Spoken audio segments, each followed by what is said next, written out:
नुमित खुदिंगी ओइबा राशि फल जून की तांग 19 2024 अहानबा राशि असिदी मेष राशि वाखलगा थेंगनरिबसिंगा खेतनबा असुंबदा अरानबा ताबा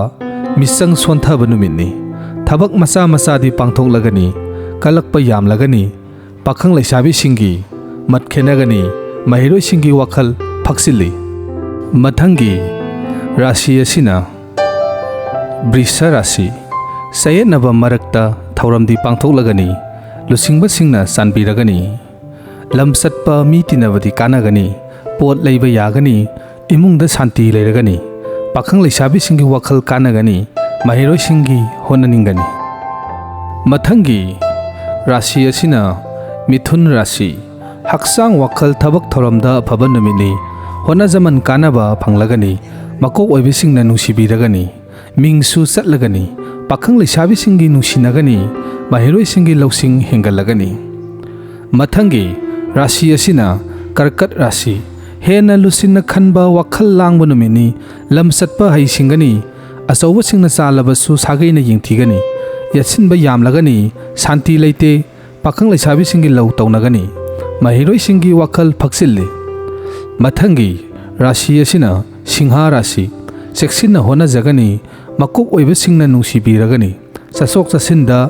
पोट लैबदी अफबा ओइरगनी सक खंगबीबा हेंगलगनी पाखंग लैसाबीसिंगी मत चानगनी महिरोइसिंगी बुद्धि चौखटलगनी मथंगी राशि असिना कैना राशि खुदोंचाबा थेंगनबा चौखटपा फगटपा होनाजमन कानबा नुमितनी सिंथाबीबदा यावरगनी ममल यामबा पोट लैबा यागनी शांति लैरगनी पाखंग लैसाबीसिंगी वाखल मानगनी महिरोइसिंगी होननिंगनी मथंगी राशि असिना तुला राशि हक्सांग वाखल थबकता अफबा नुमितनी सेल फंगबा थौरम खरा पांथोकपा आइगे मी मसिंग हेंगटपा अरापा चटपा कानबा नुमितनी इंगना लैरगनी पाखंग लैसाबीसिंगी नुसिनगनी महिरोइसिंगी लौसिंग हेंगलगनी मथंगी राशि असिना वृषक राशि असाउबा खन्ननिंगबा सोकनबा नुमितनी इंगना तपथना होनाजगनी चथोक चसिनदा चेक्सिनगनी इमुंगदा इसौ लांगनी